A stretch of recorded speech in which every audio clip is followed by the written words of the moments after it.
하나님의 말씀 한번 보겠습니다. 마태복음 5장 21절에서 26절 말씀입니다. 마태복음 5장 21절에서 26절 말씀.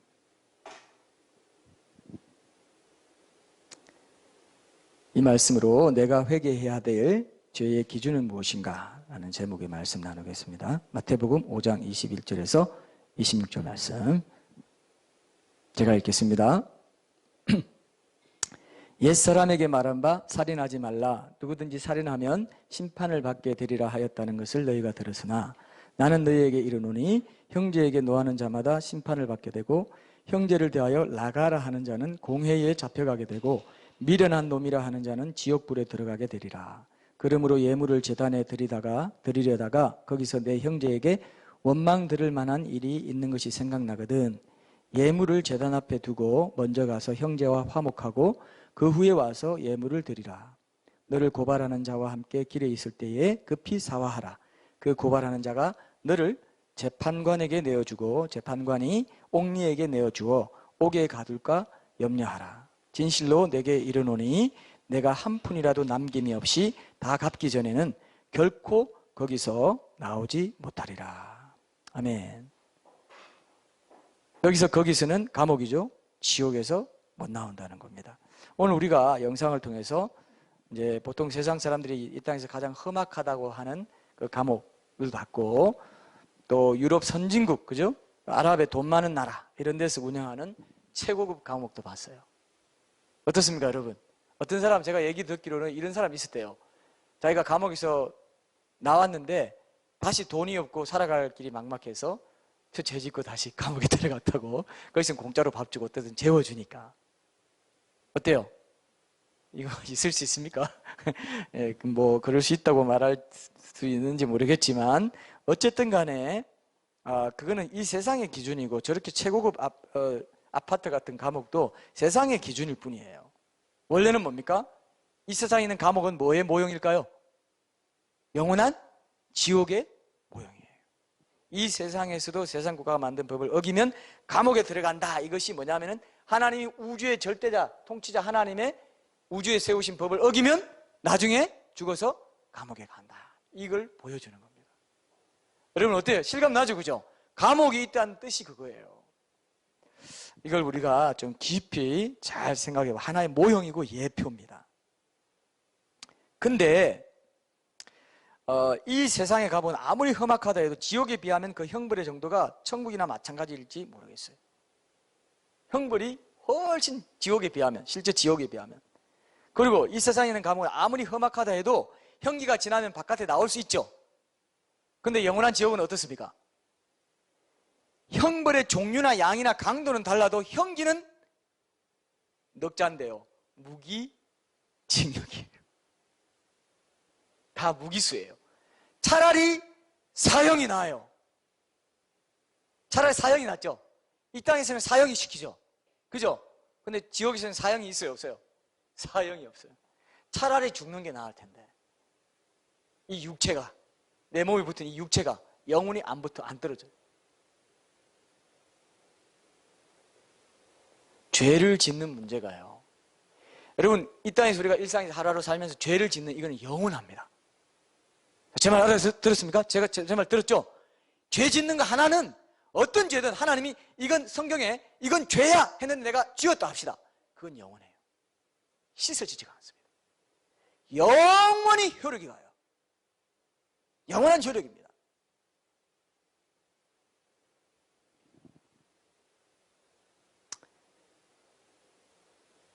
저는 그래서 영원하다는 것 때문에 저는 차라리 이걸 택하겠어요. 만약에 옵션이 있다고 하면 약한 형벌을 받으면서 영원히 무기징역으로 살래, 지옥에서. 아니면 아주 센 형벌을 받으면서 1억 조년만 살래. 그럼 여러분 뭐 어떻게 할래요? 1억 조년만, 벌써 저를 이상하게 보시는데 1억 조년을 내가 왜 살아? 이렇게 이런 눈으로 보시네요. 1억 조년보다 더 많아요, 적어요? 영원은 많다 이거예요. 예수님 당시에 살았던 빌라도가 죽어서 지옥 갔다 합시다. 그럼 지금 2000년이 2016년인데 지옥에서 정확히 2016년 동안 형을 살고 있겠죠. 근데 앞으로 살 날은 수천 년이 아니에요. 앞으로는 2016년 동안 산 것보다 훨씬 더 많습니다, 여러분. 그게 하나님의 말씀이에요. 하나님은 신이세요. 사람이 아닙니다. 하나님 딱 한번 너 끝 딱 보내면 다시는 못 나와요. 그게 지옥이다. 그런데 사람들이 이걸 별로 대수롭지 않게 생각하는데, 그게 뭐냐면 마귀한테 뭘 맞았냐. 저는 이런 식으로 표현해야 여러분들이 좀 더 귀를 기울일 것 같아요. 뽕 주사를 맞았어요. 뽕 주사를 맞았어요. 이거는 마약 주사를 맞았어. 엘렐레 하는 거예요. 그냥 힘없고 그냥 뭐 그렇겠지. 주사 맞았어요, 다들. 특별히 이 영원한 형벌이 있다는 얘기 듣고도 별로 대수롭지 않게 생각한다. 그것이 내가 앞으로 회개하는 삶의 여부에 따라 영원한 지옥이 내게도 가능성이 있다는 것을 못 보게 계속 막아두는 것도 사탄이 하는 일입니다. 우리가 한번 세뇌되면 그게 잘 안 바뀌어지기 때문에. 그래도 하나님이 그럴 리가. 성경에는 계속 아니라고 하는데도 이 열려있다 하면은, 자, 보세요, 여러분. 무한한 것은 이 땅에 있는 어떤 것보다 더 중대한 거예요. 이 땅에 내가 중시하는 것보다, 그죠? 무한한 것은, 만약에 무한한 것이 있다는 걸 알면은 이 땅에 유한하게 사는 동안 사는 삶이 완전히 딴판이 돼야 제대로 아는 거예요. 이해됩니까? 그 무한한 가치를 위해서 내가 이 땅에 유한한 것을 다 경상도 말로 이렇게 셀이 부어서 한 통 속에 한 통 셀이 부어가지고 그걸 위해서 매진해도 모자라겠다라고 생각하는 그 사람이 성령으로 깨어난 거예요. 제 말 이해하시죠? 그 사람이 깨어난 거예요. 저는 그래서 유심히 봅니다. 사람들 유심히 봐요. 이 사람이 하늘의 복을 받은 신자인가 아닌가 유심히 봐요. 천국과 지옥에 대해서 경각심 갖고 깨어있는 사람은 하늘의 복을 받은 사람. 분명히 말할 수 있어요. 이해되시죠? 굉장히 중요해요. 성령님이 내 안에서 탄식하십니다. 야, 이게 이 무한한 게 있는데 너 지금 뭘 보니? 영혼의 관점에서 현재를 보면서 이 현재의 고난을 달게 받고 기쁨으로 받고 감사함으로 받는 것, 이게 그리스도인입니다. 맞습니까, 여러분? 영혼의 관점에 비하면 우리는 눈 깜짝할 사이도 안 된다고 제가 여러 번 말씀드렸습니다. 영혼에 비하면 이건 7, 80년 눈 깜짝할 사이도 안 돼요. 그런데 이거를 자꾸 영원한 그 가치가 상쇄시키면서 혼돈하는 거죠. 여러분, 지옥이 영원하다는 것보다 더 중대하고 무서운 사실은 없다. 저는 분명히 이렇게 말했어요. 그들은 영벌에, 의인들은 영생에 들어간다. 지옥이 영원하지 않으면 천국도 영원하지 않습니다. 여기 분명히 대비해놨잖아요. 영벌에 들어가고 영생에 들어간다. 영생이 없으면 영벌도 없고 영벌이 없으면 영생도 없어요. 둘 다 논리적이지 않고 불공평합니다. 왜? 우리가 7, 80년 동안 좀 순종하고 하나님께 마음을 드렸는데 영원히 천국을 보내주면 그것도 불공평한 거예요. 7, 80년 동안 죄 지었는데 영원히 지옥 보내는 것도 불공평한, 둘 다 불공평한 거예요. 그래서 똑같아요. 하나님의 형상을 더럽힌 건 똑같기 때문에 오늘 우리가 죄의 기준을 한번 보면 하나님이, 예수님이 그렇게 오늘 말씀하시죠. 26절에 보세요. 진실로 네게 이르노니 네가 한 푼이라도 남김이 없이 다 갚기 전에는 결코 그 지옥에서 못 나온다. 하나님의 기준은 한 푼 딱 한 번 죄 지었는데 지옥 간다. 영원히. 그게 하나님의 기준. 우리는 말도 안 돼. 뭐야? 그래 보세요. 그 지옥 가면요, 지옥 가서 자기가 그렇게 되어 있는 거 보면서 하나님을 저주하고 욕합니다. 어떻게 이럴 수 있냐고. 소용없어요. 하나님 신이라고 했잖아요. 나 한번 정했으면 그걸로 끝이다. 그게 신이에요. 사람이 아니라니까요. 사람이면 타협이라도 합니다. 하나님 너무 심하잖아. 기준 너무 셉니다. 네가 그렇게 지원받았고 내가 원래 그런 존재야. 끝. 더 이상 할 수가 없어요. 그렇기 때문에 우리가 지금 이 땅에 있는 동안 이 말씀을 꽉 붙잡아야 돼요. 이게 내 생명이구나. 이거 놓치면 나는 영원히 이뤄져도 할 말 없구나. 하나님과 여러분, 내가 이렇게 신자들 보면요, 하나님과 맞짱 떨리는 사람들이 있어요. 하나님 그렇게 말해서 그래도 그게 아니지. 그럴 수는 없지. 어떻게 그래? 맞짱 뜨겠다는 거죠. 그죠? 하나님 얼마나 무서우신 분인지 모르고 얼마나 거룩하신 분이, 티 하나만 있어도 목 날릴 수 있는 분이시에요. 항상 교회 안에서 속은 게 뭐냐? 사랑만 얘기하고 은혜만 얘기했어요. 공의는 싹 가려. 다 지옥 가버린다. 사랑만 얘기하는 사람 지옥 가버린다. 하나님 공의와 사랑, 그래서 십자가를 보고 내 죄가 이렇게 처참하구나, 그 속죄의 은혜를 알고 내가 그 은혜의 세계 속에 들어가는 것인데, 그리고 그 은혜 안에서도 계속 회개하면서 보혈로 자백하면 씻음 받는다는 그 요한일서 말씀 있지 않습니까? 하나님이 그 뒤에도 죄를 중시한다는 걸 다 까먹어버리고 그냥 이제 됐다 하고 그냥 살아가게 만드는 것입니다. 자, 두렵고 떨림으로, 항상 복종하여 두렵고 떨림으로 너희 구원을 이루라. 의인이 겨우 구원을 받으면 경건치 않은 자와 죄인이 어디 서리요? 의인도 겨우 구원받는다 이렇게 말해도 내 교리 안 맞아. 아니야. 그렇게 한번 해보세요. 어떻게 되는지. 회개라는 것이 얼마나 중요한지, 회개 기준이 뭔지 오늘 그거 하나만 붙잡아. 오늘도 하나밖에 없습니다. 이거 하나 붙잡아야 돼요. 이거 하나 붙잡아야 돼요. 우리는 하나님의 형상을 가졌기 때문에 어디서든 영혼을 피할 수 없어요. 천국이든 지옥이든 영원히 살아야 돼요. 내가 하나님의 형상을 가졌기 때문에 어쩔 수 없어요. 이미 그 운명 속에 절커덩하고 딱 우리는 착고에 딱 채인 거나 마찬가지입니다. 영원히 어디서든 영혼을 보내야 되는데, 이 지옥이 정말 영원하다는 걸 정말 믿는다면 유한한 이 땅에서의 삶은 완전 딴판으로 달라져야 된다. 유한한 것이 아무리 가치가 있어도 무한한 것에 비하면 아무것도 아닌 것보다 더 못한 거예요. 그래서 영원한 세계에 초점을 갖고 이 땅에서 영혼의 관점으로 살아야 돼요. 그것만 진짜고 이 세상의 형적은 다 지나갑니다. 지나가고 나면 다 허무해요. 허무합니다. 아무것도 아니었구나. 그때 내가 그거 갖고 왜 그렇게 안달을 했을까? 아무것도 아니었는데 지나고 보니까. 자, 그때 얘기했죠. 어느 노인분 제가 용병 가서 물어보니까 그분이 허공 쳐다보면서 지나고 보니까 허망합니다. 하나님이 살아계셔서 소망이 있습니다. 그런 사람들 말을 잘 들어야 돼요, 여러분. 나도 똑같이 그렇게 됩니다. 이 땅의 것을 의뢰하는 자는 반드시 나중에 속았구나, 속았다, 이걸 알게 돼요. 이 세상 임금이 사탄이기 때문에. 세상에 현혹되어 있으면, 세상 사람들이 추구하는 것을 내가 추구하고 있으면, 하나님께 절대적인 가치를 두고 살아가지 못한다면 나는 속고 있는 거예요. 나중에 속았다 하게 돼요. 꼭 기억하십시오.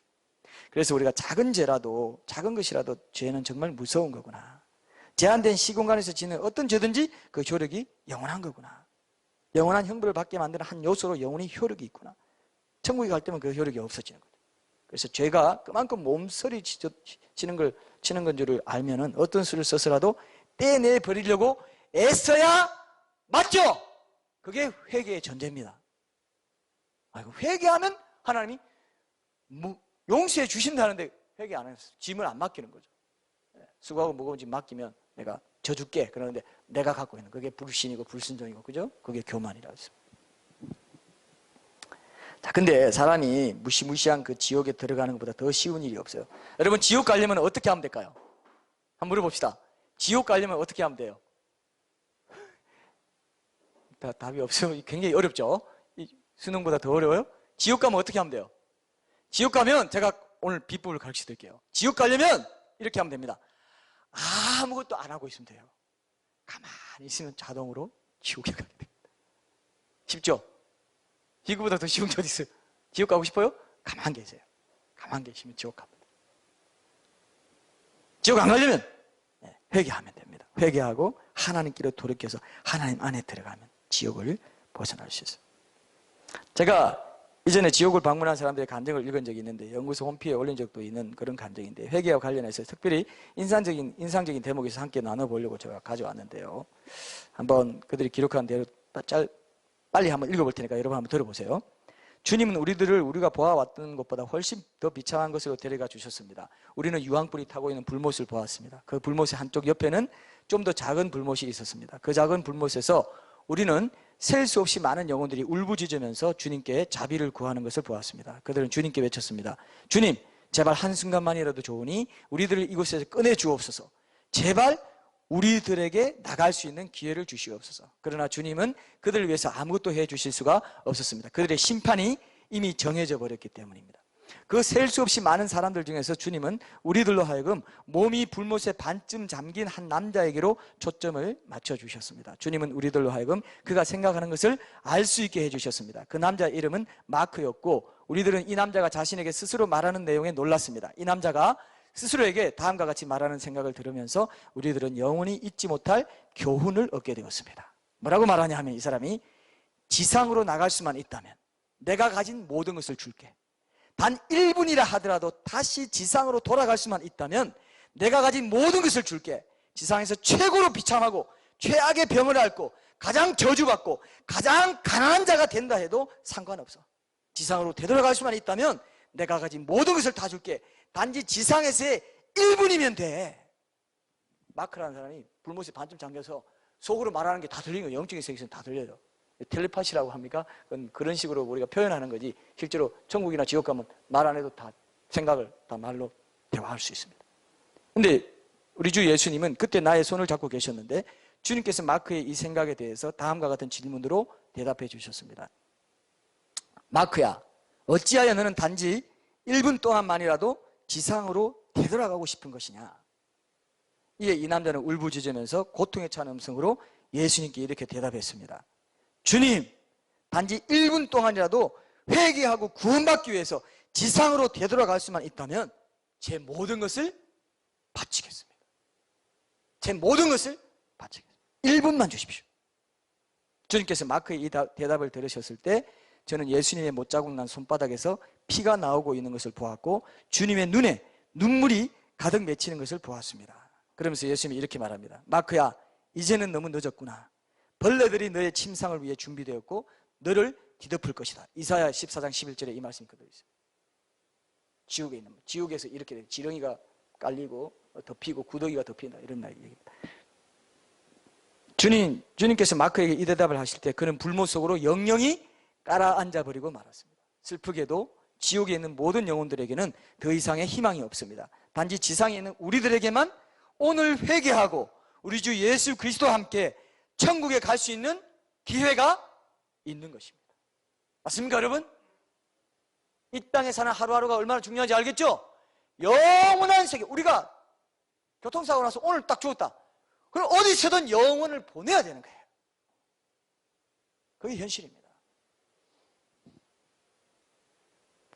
물론 이 이야기는 이제 비신자가 회개하고 구원받아야 할 그런 필요성을 강하게 역설하는 이야기이긴 하지만 초점을 조금 달리하면요, 신자들에게도 회개해야 될 삶의 긴박성을 웅변해주는 그런 간증이기도 하다, 이렇게 생각합니다. 자, 우리에게 주어지는 매일매일의 시간이, 그죠? 하나님을 멀리하고 죄짓고 불순종하는 삶을 회개할 수 있는 그런 유일한 기회이기도 하다는 것을 볼 수 있어요. 여러분, 지옥에서도 회개할 기회가 없지만 천국에서도 회개할 기회가 있을까요, 없을까요? 천국에서는 좀 다르지 않을까요? 천국에서 좀 회개할 기회가 있지 않을까요? 이렇게 생각돼요? 천국에서도 내 상급이 이거밖에 안 돼요. 이렇게 해서 영원히 내가 이 상급으로 영원히 고정돼요? 어떤 사람은 1층천, 2층천, 3층천이 있다, 뭐 이렇게도 얘기하고 뭐 여러 가지 얘기 많은데 어쨌든 간에 나는 영원히 이렇게 고정돼요? 나 너무 아깝네. 나 다시 가서 좀 헌신할 기회를 더 좀, 내가 교회도 몸된 교회도 헌신하고 뭔가 좀 그런 것도 좀 헌신할 기회를 내가 가지려고 내려가고 싶습니다. 내려갈 수 있어요, 없어요? 천국에서도 회개할 기회 있어요, 없어요? 천국에서 없어요. 우리가 매달 와서 우리가 저 뒤에 치우고 뭐 이렇게 하고 하는 하나님 보시고 천국 상급으로 다 주시는데 그것을 기쁜 마음으로 하면 하나님께서 어떻게 하실까요? 위에 올라가서 회개 안 해도 되죠? 주님의 몸된 교회 하나하나 섬기는 거는 엄청난 상이 있어요. 믿습니까, 이거? 대표기도 한번 섬기는 것도 전 상이 있다고 믿는데 오늘 상 믿고 기도하셨어요?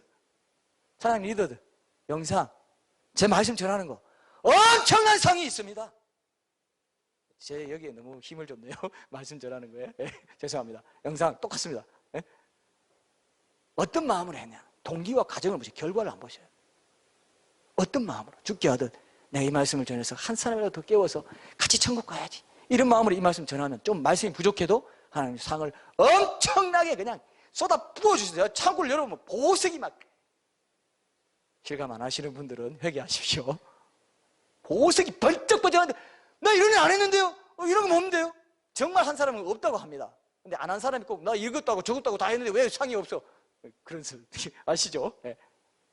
주님께만 영광 돌리고 주님이 하게 하시고 이것만으로도 감사합니다. 천국의 문직이라도 줬사오니, 이런 마음으로 하는 거죠.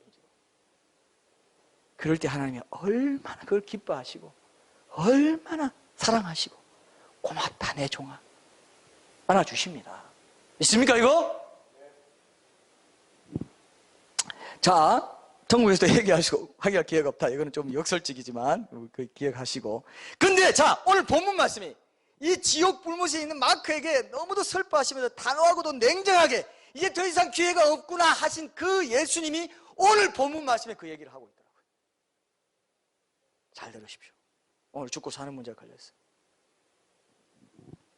오늘 본문에도 보면 우리 인생들의 죄 문제가 영원히 지옥에 떨어지게 만들 엄청난 심각한 문제라고 경고하시면서 동시에 이 땅에서 받기는 그 죄 문제를 해결할 기회가 없다 이렇게 말씀하세요. 자, 오늘 보면 25절 한번 보세요. 25절에 보니까 너를 고발하는 자와 함께 길을 있을 때에 급히 사화하라. 그 고발하는 자가 너를 재판관에게 내어주고 재판관이 옥리에게 내어주어 옥에 가둘까 염려하라. 자, 이 말씀에 보면 우리들의 인생의 시간은 죄를 짓고 그 죄를 심판받기 위해서 재판관에게 가는 노상의 시간입니다. 도상의 그 길 위의 시간이에요. 그 시간에 죄를 회개하고 구원받을 수 있는 유일한 기회의 아니에요. 기회라고 예수님 말씀하시죠? 예수님 말씀하시잖아요. 이 대목에 나오는 고발하는 자는 누굴까요? 고발하는 자는 누굴까요? 고발하는 자가 나오죠. 고발하는 이 사람 누구냐? 양심입니다. 로마서 2장 한번 보세요. 로마서 2장 14절 16절에 보면은 사람 안에 있는 양심이 사람이 하는 일을 고발하거나 변명한다고 그렇게 말했습니다. 제가 읽어볼게요. 율법 없는 이방인이 본성으로 율법의 일을 행할 때에는 이 사람은 율법이 없어도 자기가 자기에게 율법이 되나니 이런 이들은 그 양심이 증거가 되어 그 생각들이 서로 혹은 고발하면 혹은 변명하여 그 마음에 새긴 율법의 행위를 나타내느니라. 곧 나의 복음에 이른 바와 같이 하나님이 예수 그리스도로 말미암아 사람들의 은밀한 것을 심판하시는 그날이라. 요즘 우리 큐티 본문이기도 하기 때문에 로마서를 또 이렇게 다루는 것을 제가 감사하게 생각합니다. 자, 문제는 이 양심이라는 고발하는 자와 함께 재판장 앞에 다다르기 전까지만 회개할 기회가 주어져 있다 이거예요. 맞죠? 마크에게 말한 거하고 똑같잖아요. 이제 너는 끝났다. 이 생에서 회개할 기회 놓쳤으니까 영원히 넌 끝났어. 넌 심판이 정해져 버렸어. 그 시간에 맞춰서 제때 회개하고 나를 심판장 앞으로 끌고 가는 그 양심이라는 고발자와 하나님 앞에서 화해하지 못하면 사화하라. 급히 사화하라. 급히 해라. 급하다. 언제 죽을지 모르니까. 나 6, 70년, 7, 80년 사니까 요즘 100세 시대라는데 그렇게 장담하지 마세요. 내일 내가 죽을 수도 있고 지진으로 어떻게 될 수도 있고 전쟁이 날 수도 있고 언제 내가 어떻게 될지 모릅니다. 항상 그날 하나님 앞에 회개하고 하나님과 늘 친밀한 관계 속에 있어야 된다. 저는 그렇게 생각해요. 물론 그거 못하면 뭐 지옥 간다 이건 아닙니다. 그러나 항상 깨어 있어야 돼요. 하나님이 그렇게 말씀하셨기 때문에 우리는 모르지만 하나님이 그렇게 말씀하셨으면 그대로 지켜야 돼요, 안 지켜야 돼요? 신학적인 교리를 갖다 놓고 무조건 그래도 뭐 이렇게 저렇게 해봤자 소용없어요. 하나님이 항상 깨어있고 항상 친밀한 관계 속에 나랑 동행해라. 네 영혼의 안전을 위해서 그렇게 해라 하면 그렇게 해야 돼요. 그죠? 그렇게 하고 봐야 돼요. 그 뒤에는 하나님이 얼마든지 또 구원의 어떤 원리로 우리를 붙잡아 주시죠. 그러나 우리의 영혼의 안전을 위해서는 그렇게 하는 게 더 훨씬 목회적으로도 낫다 생각하기 때문에 저는 이렇게 여러분들에게 말씀드리는 겁니다. 자, 옛날 같으면 제가 이걸 비신자들에게만 해당되는 말씀이라고 생각했을 거예요. 근데 이 본문의 컨텍스트를 한번 보세요. 이 말씀 듣는 대상은 이방인이 아니에요. 당시로서는 하나님의 말씀을 아는 하나님의 백성이 예물을 제단에 드린다는 뭐 이런 얘기도 나오고 형제에게 노하거나 미련한 놈이라 하면 심판받는다 뭐 이런 얘기합니다. 형제, 예물 드리고 이거 다 하나님을 아는 사람들이에요. 그러니까 비신자에게도 얘기하는 거지만 일반적인 회개 기준, 죄의 어떤 그런 문제를 얘기하지만 신자들에게도 염두에 뒀다. 왜냐? 증거가 있습니다. 누가복음 12장 4절 5절 한번 보세요. 누가복음 12장 4절에서 5절 한번 보세요. 자, 예수님은 사람을 지옥에 던져넣는 권세 있는 하나님을 두려워하라고 아주 강력하게 경고하고 계신데요. 이 절에서 그 이야기를 듣는 대상이 누구인가가 분명하게 나와 있습니다. 제가 한번 찾아서 읽어보겠습니다. 누가복음 12장 4절에서 5절 제가 읽어볼게요. 내가 내 친구 너희에게 말하노니 몸을 죽이고 그 후에는 능히 더 못하는 자들을 두려워하지 말라. 마땅히 두려워할 자를 내가 너희에게 보이리니 곧 죽인 후에 또한 지옥에 던져넣는 권세 있는 그를 두려워하라. 내가 참으로 너희에게 이르노니 그를 두려워하라.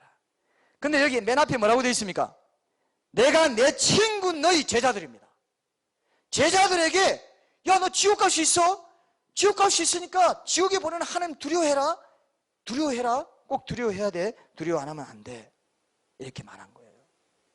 자, 마태복음 5장의 본문도 역시 믿는 자나 믿지 않는 자 모두에게 하나님의 심판의 기준이 얼마나 엄중한가 하는 것을 보여준다는 것을 이 본문을 누가복음 본문을 통해서 우리가 알 수 있습니다. 자, 이거는 회개의 문제를 좁혀보면은 오늘 이 본문은 구원을 위한 회개와 성화를 위한 회개 둘 다에 해당한다 이렇게 볼 수 있습니다. 그죠? 비신자가 구원받는 회개뿐만 아니라 신자들의 삶 가운데서도 죄를 회개하지 않는 그런 삶이 초래할 수 있는 위험성에 대해서 동시에 경고하고 있다 이렇게 볼 수 있습니다. 그래서 예수님이 그렇게 하는 하나님을 두려워하라. 지옥에 던져놓는 권세 있는 하나님을 두려워하라. 근데 제자들이, 신자들이 전혀 두려워하지 않으면 말씀에 순종하는 거예요, 안 해요? 말씀에 순종 안 하는 거예요. 두려워하라 했는데 안 한다 이거예요. 그 자체가 큰 문제가 됩니다. 명백한 예수님의 말씀에 대한 명백한 불순종이 되는 거예요. 자, 그래서 지옥의 가능성도 열려 있구나 이렇게 생각하는 건 여러 면에서, 성경의 여러 면에서 말씀하고 있는 겁니다. 자, 근데 오늘 본문의 전체 흐름과 분위기를 보면은 이 세상 감옥과 저 세상 감옥 간에 가장 분명한 차이점, 오늘 이게 이제 또 주된 메시지입니다. 가장 분명한 주된 차이점이 뭐냐 하면은 그것은 죄에 대한 처벌에 있어서 실제 지옥에서 받을 형벌이 세상의 그 형벌의 기준과는 엄청나게 다르다는 것을 알 수 있어요. 세상에서는 그죠? 진짜 심각한 죄에 대해서만 감옥살이 하잖아요. 근데 성경에서는 뭐라고 되어 있습니까? 최후의 우주 법정에는 우리가 전혀 죄라고 상상조차 해보지 못한 걸로 지옥에 가게 되죠. 그게 뭡니까? 오늘 예수님이 예를 든 게 뭡니까? 형제에게 노하는 거예요. 왜? 우리가 가장 쉽게 짓는 죄 중에 하나가 뭐라고요? 화내는 거예요. 화 한번 냈어요. 화 한번 내는 건 뭐 그게 대단한 거라고. 화 한번 냈는데 지옥불에 들어간다 그래요. 제 말입니까? 성경 말씀입니까? 성경 말씀이잖아요. 화 한번 냈는데, 미련한 놈이라 한번 했는데, 이게 어떻게 가능하냐 이거죠. 근데 아주 작은 죄인데 그 죄가 많을 필요도 없어요. 딱 한 번 지은 아주 작은 죄 하나, 오늘 본문에 보면 한 푼이라고 되어 있어요. 한 푼! 한 푼이라도 남아있으면 거기서 못 나온다는 얘기는 한 푼만 지어도 거기 들어간다는 뜻이잖아요. 여러분, 왜 우리가 회개를 잘 못하고 대수롭지 않게 얘기하면은 기준이 너무 낮습니다. 하나님의 기준이 이거다 해도 대수롭지 않게 들어요. 뭐 그게 뭐 대단해. 에이 뭐 그럴까봐. 에이 말만 그렇지. 괜히 엄포 놀라고 그러는 거야. 괜히 겁주는 거야. 그렇게 생각하는 사람은 나중에 이제 지옥 가면 하나님이 어떤 분인지 알게 돼요. 하나님은 절대로 말씀한 거는 그대로 시행하는 분이구나. 이렇게 무서운 분이구나 하는 걸 알게 돼요. 자, 화를 내는 게 나와 있는데, 자, 우리가 보통 뭐 일상에서 조금만 마음에 안 들면 우리 가족이든 이웃에게 뭐 미련한 놈이라는 뜻이 담긴 말을 많이 하죠. 자, 어떤 게 있습니까? 여러분 한번 생각해 봐요. 여러분들이 더 잘 알 것 같은데 어떤 거 있어요? 다 경험 있으시죠? 어떤 거? 제가 예를 들면은 넌 왜 애가 그 모양이니? 이렇게 말했다. 딱 한번 이렇게 말했어요. 근데 그게 지옥 갈 죄라고 하십니다. 예수님은. 너 왜 맨날 이 모양이야? 너 또라이니? 또 심하게 말하면 너 또라이니? 이런 거. 뭐 옛날 우리 어른 세대들은 어떤 말 했어요? 무슨 병인데 연병 뭐 이런 말. 이것도 다 뭐예요? 연병헐놈. 활놈도 아니에요. 연병헐놈. 이게 다 뭐 제기럴 이런 것도 다 미련한 놈이라고 욕하는 거예요. 한번 돌아보세요. 어떤 거 있어요? 어이없고 생뚱맞게 어떤 말이 들리면 뭐 생 까고 있네. 요즘 젊은 애들이 생 까고 있네 이런 말 하죠. 그 말 하면 어떻게 될까요? 그 말 하면 생 까고 있는 그 말 하면 지옥불 들어간다 돼 있어요. 제 말입니까? 하나님이신 예수님 말씀입니까? 예수님 말씀이죠? 뭐 이런 거 하죠. 왜 또 우리가 너 죽을래? 너 죽고 싶어? 너 또 그럼 죽는 줄 알아? 이런 말 있죠? 그 말도 똑같은 거예요. 이게 죽었어. 여기 보면은 미련한 놈이라 한다든지 라가라 하는 자라고. 라가는 텅 빈, 무가치한, 우둔하고 어리석고 멍청하다 이런 뜻을 가진 아람어 레카를 음력한 겁니다. 레카를 라가라고 우리가 링컨을 링금 이렇게 하듯이, 이전에도 말했지 제가 예수님이 이 땅에 계실 때 어떤 말 사용했다고 그랬어요? 히브리어나 헬라어 말한 게 아니고 아람어 사용했어요. 그래서 패션 오브 크라이스트 보면 아람어가 나와요. 등장인물들이 다. 아람어는 시리아어입니다. 시리아, 고대 시리아어. 지금도 이제 유사성은 있지만 조금 다르겠죠. 고대 히브리어랑 좀 다른 것처럼. 자, 라가라 하는 말을 우리말에 가깝게 번역하면 어떤 말이 될까요? 이런 말 써보신 적 있는 분이 있는지 모르겠는데 골빈 놈이에요. 여기 보면 텅 빈, 무가치한, 우둔하고 어리석고 멍청하다. 이 골빈 놈, 너 골비었니? 이게 라가라는 욕이에요. 그렇게 욕하면 어떻게 된다고요? 지옥불에 들어가게 된답니다. 성경에 그렇게 기록되어 있으니까요. 너 왜 생각이 없니? 이 멍청아. 머리는 왜 달고 사니? 생각이란 걸 좀 하라고 달고 사는 거 아니야? 이렇게 말했다. 그럼 너 이리 와. 다 적혀 있어요. 생각이란 걸 좀 하고 살아야 되는 거 아니야? 몇 시, 며칠, 몇 년, 몇 월, 며칠, 몇 시, 몇 초에 요 말 했다. 딱 적혀 있어요. 절대 안 지워집니다. 그건 절대 어떤 철필로 기록되어 있기 때문에 아무리 가서 지워보려고 발광을 치고 막 왁스 가지고 지워보려고 해도 그말 그 시에 기록된 그거는 절대 안 지워져요. 예수님의 보혈의 피로만 지워져요. 회개하고 예수님의 보혈의 피를 의지할 때만 지워지게 되어 있어요. 성경이 그렇게 원리가 그렇게 되어 있어요. 여러분, 예수님의 보혈의 피를 의지해서 내가 내 두루마기를 빨듯이 날마다 회개하면서 깨끗하게 주님 얼굴을 보기를 원하고, 그 거룩의 임재, 하나님의 임재가 떠나는 것은 내가 죄 지을 때 떠나버리거든요. 서먹서먹해져요. 하나님과 감정적으로 서먹서먹해지면 이미 하나님이 내한테 안 계신 거나 마찬가지예요. 내가 하나님 안 믿는 거나 마찬가지예요. 하나님 내 안에 안 계신 거나 마찬가지입니다. 왜? 서먹서먹해지면 벌써 임재가 떠나버렸어요. 자기가 알아요. 평안과 기쁨이 없고 왠지 불안하고 뭔가 짓눌려요. 눌려요. 왠지 뭔가 힘들어. 마음이 힘들어. 완전히 불안하고 뭔가 염려가 있고 잡념이 있고 뭔가 무지근하게 누르는 것 같아요. 마귀가 이걸 속이는 거예요. 그게 정상이라고 생각해요. 뭔가 내 주변의 환경이 달라서 내가 좀 못 쉬어서 그러니 하는데 영적인 건 그렇게 절대 아닙니다. 수고하고 무거운 짐 지고 있는 거예요. 짐을 안 맡겨요.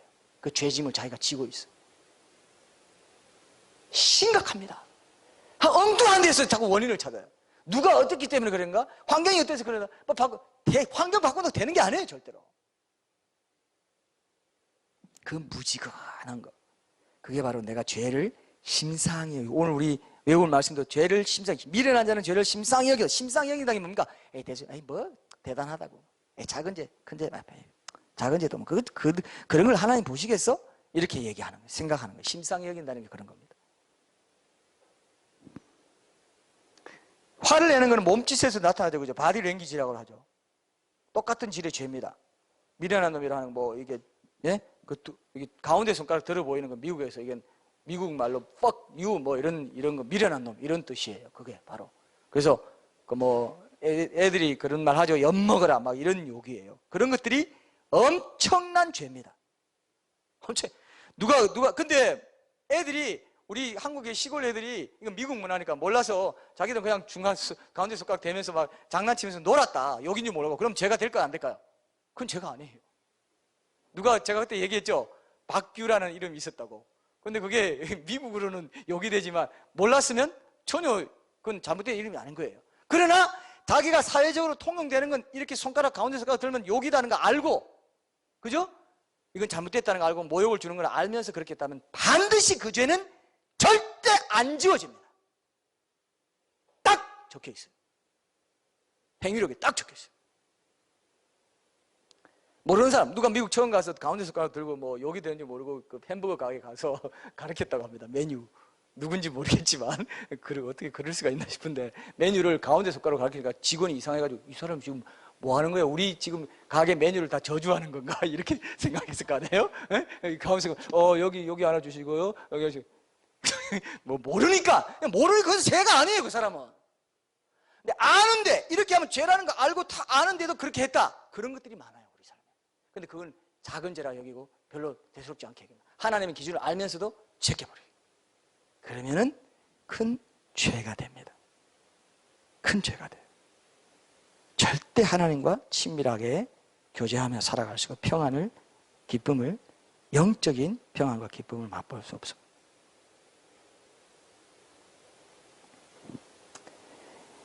야, 어떻게 그 죄 한 푼 지었는데 영원히 지옥 가냐? 말도 안 돼! 이렇게 혀를 끌끌 차는 사람이 오히려 희망이 있다, 이렇게 생각돼요.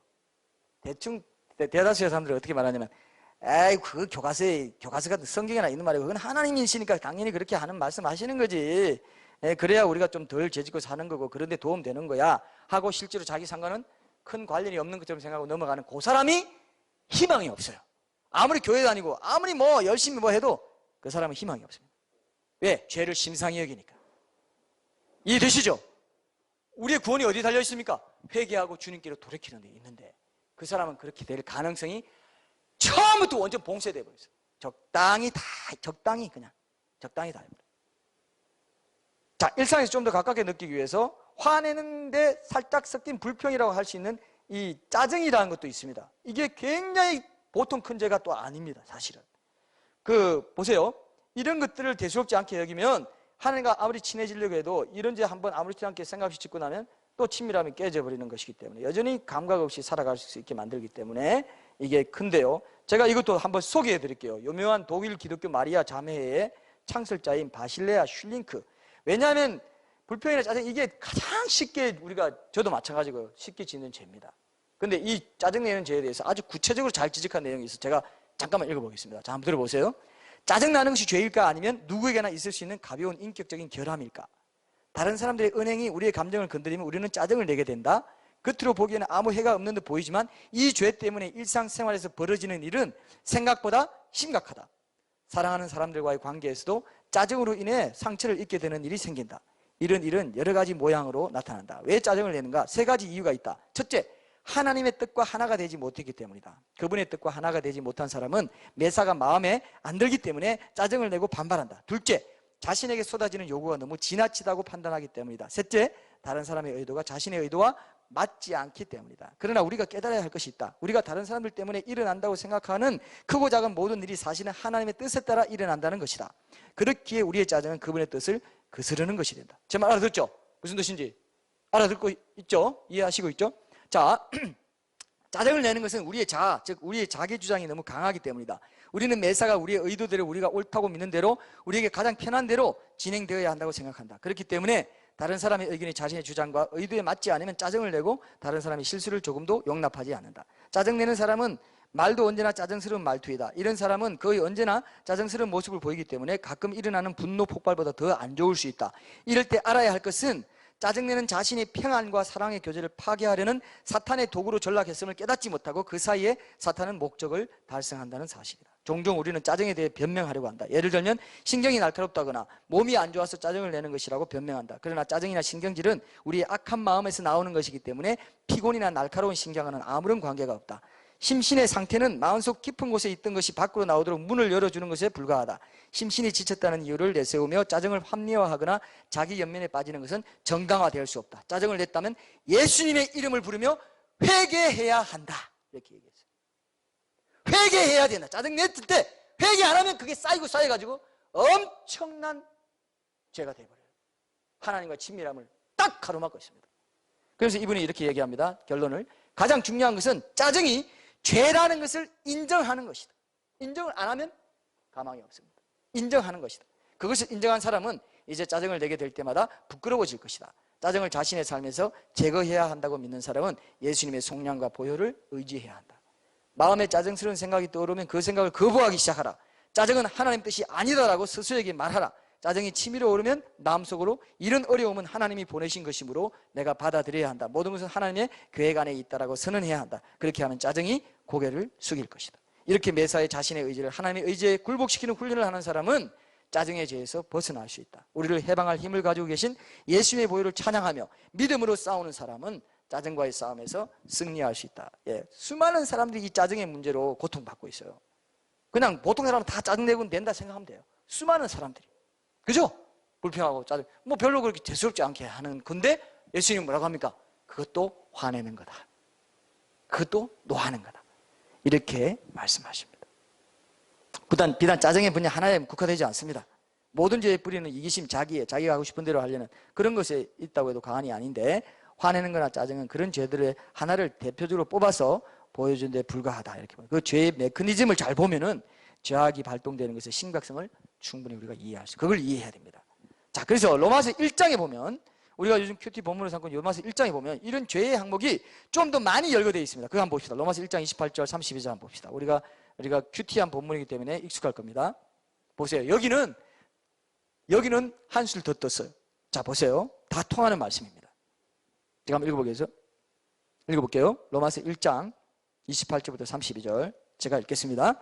또한 그들이 마음에 하나님 되기를 싫어하며 하나님께서 그들을 그 상실한 마음대로 내버려 두사 합당하지 못한 일을 하게 하셨으니 곧 모든 불의, 추악, 탐욕, 악의가 가득한 자요, 시기, 살인, 분쟁, 사기, 악독이 가득한 자요, 수근수근하는 자요, 비방하는 자요, 하나님께서 미워하시는 자요, 능욕하는 자요, 교만한 자요, 자랑하는 자요, 악을 도모하는 자요, 부모를 거역하는 자요, 우매한 자요, 배약하는 자요, 무정한 자요, 무자비한 자라.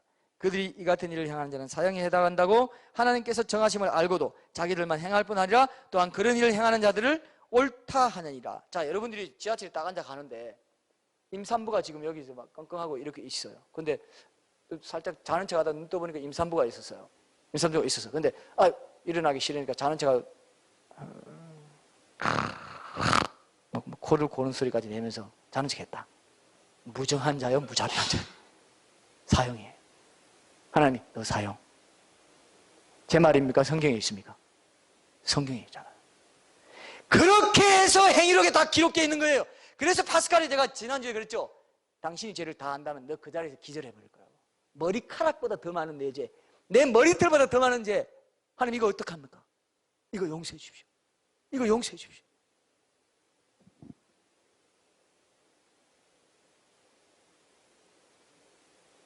이건 마태복음, 이 본문은요, 마태복음 5장, 오늘 본문에서 하면 이 말씀의 사도 바울식 버전입니다. 재해석해 놓은 말씀 똑같아요. 그러면서 예수님도 말씀하셨죠. 거짓 지으면 지옥 가서 한 푼이라도 남기지 않고 다 갖기 전에 못 나온다는 게 여기 사형에 해당한다. 똑같아요. 여기 구조가 똑같아요. 구조가 똑같죠? 이런 죄를 지으면 사형에 해당한다. 예수님 말씀하고 똑같아요. 무정한 자고 무자비하고 자랑하면 했어요. 수근수근 하면서 그래 그 옆집 사람 이상하더라. 수근수근 한번 해서 사형해. 그러니까 이 기준으로 내가 회개해야 될 죄의 기준을 잡고 회개해야 될 죄를 잡으면 그 사람은 정말 복받은 사람입니다. 그 사람보다 복받은 사람이 없어요. 왜? 영원한 천국의 문제, 영원한 문제가 해결되기 때문에. 깨어있는 것 자체로도 엄청난 복입니다. 이 말을 듣고 있는 것 자체로도 엄청난 복이에요. 그래요, 안 그래요? 이 말을 듣고 있는 것 자체도 여러분 정말 특별한 복이에요. 왜? 세속주의로 죄가 죄인지도 모르고 그냥 한통속이 돼서 지금 쓸어 내려가고 휩쓸려 가고 있지 않습니까? 우리 문화가 그렇잖아요, 지금. 그 죄라고 전혀 안 여깁니다.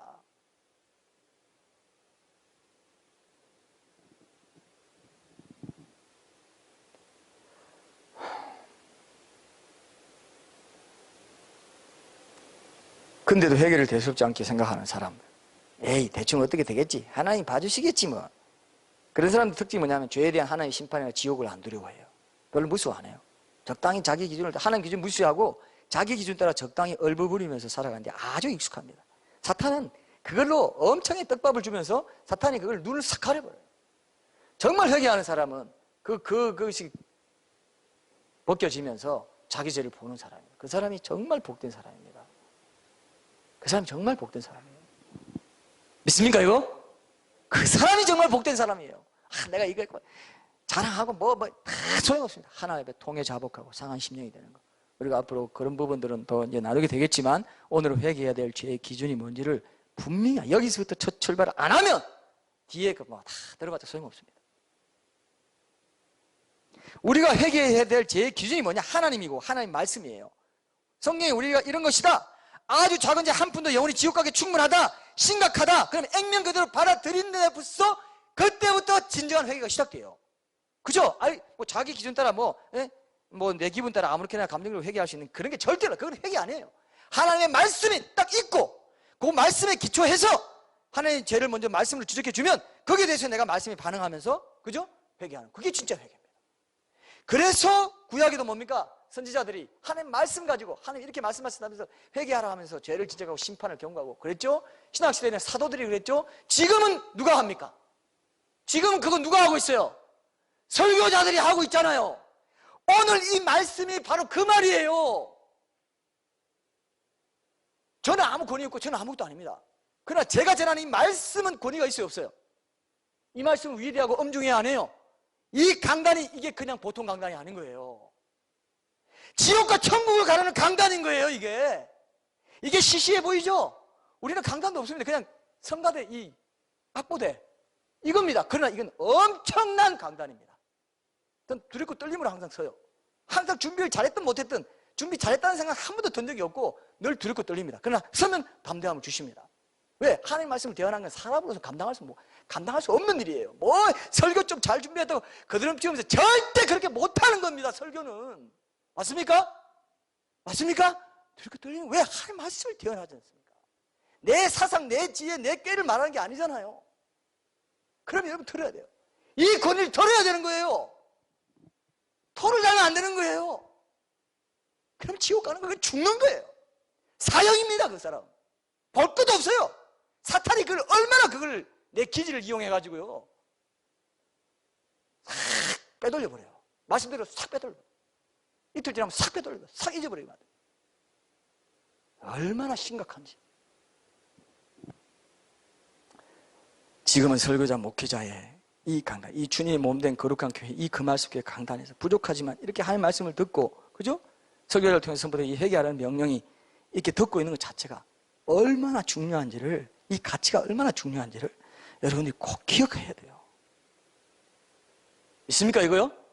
꼭 기억하십시오. 통에 자복해요. 그 말씀은 하나님 말씀으로 들어야 돼요. 그래야 영혼이 삽니다. 영혼이 살아요. 영혼이 해방받습니다. 영혼의 기쁨이 회복돼요. 샘솟듯 기쁨이, 평안이 여기서 내 마음의 뿌리에서부터 올라와요. 그게 최고로 좋은 거예요. 최고로 좋은 거예요.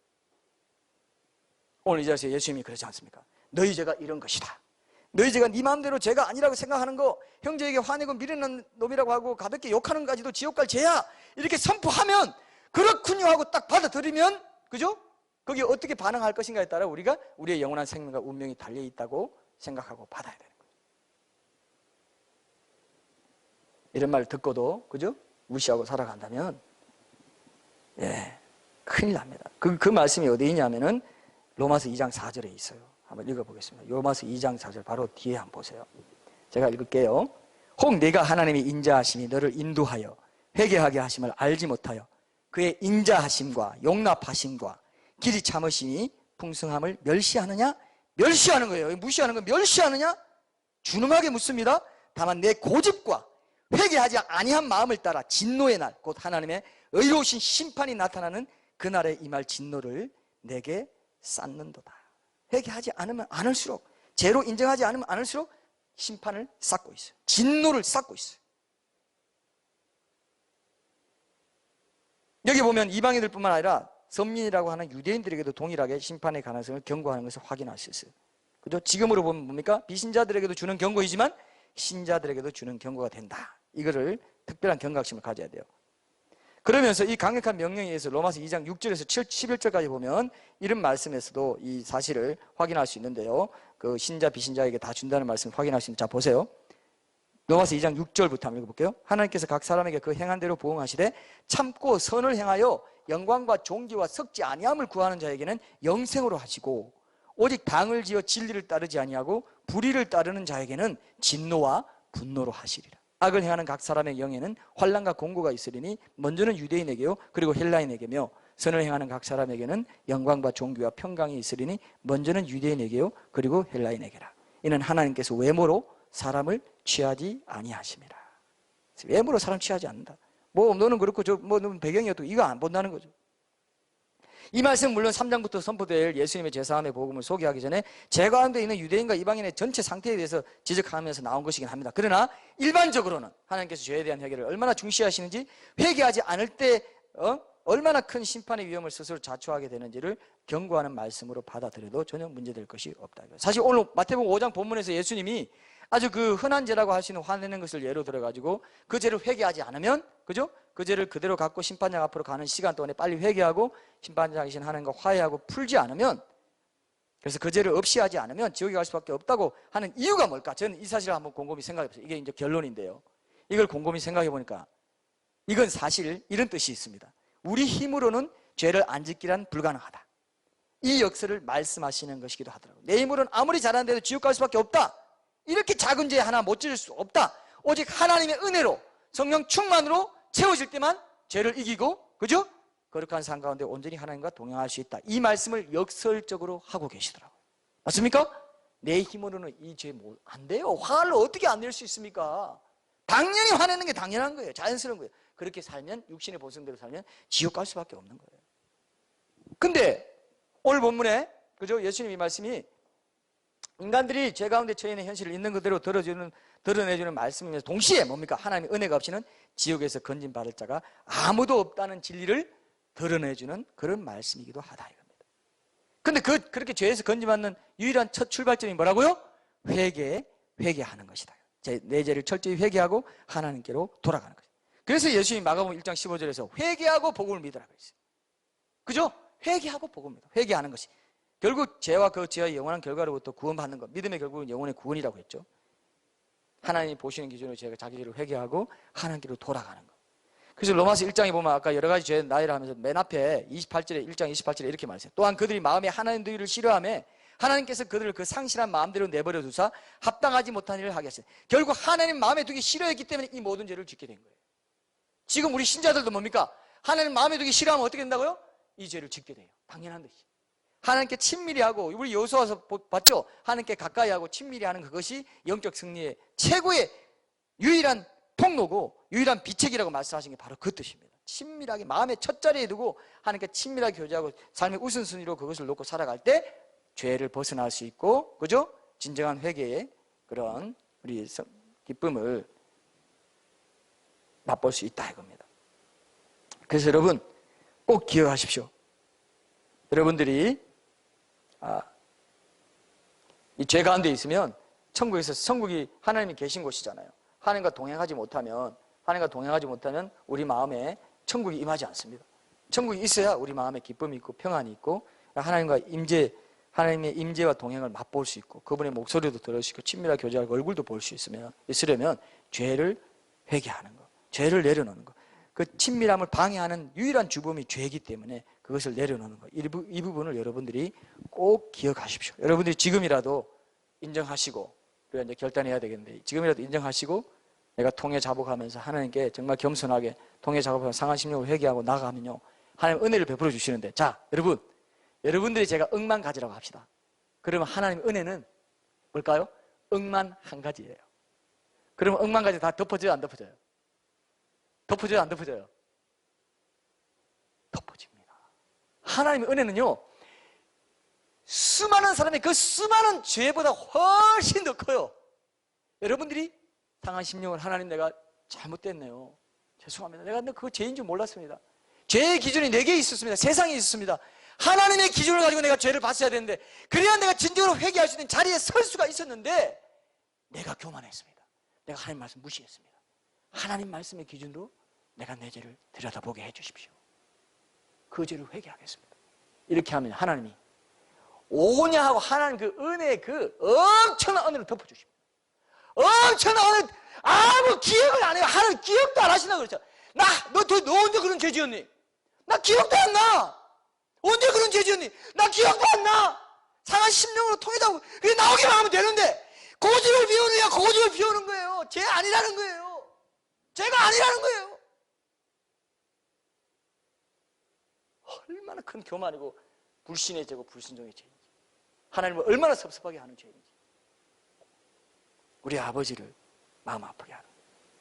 잠언 14장 9절 미련한 자는 죄를 심상히 여기고 정직한 자 중에는 은혜가 있다. 용서의 은혜, 그 은혜가 있다니까요.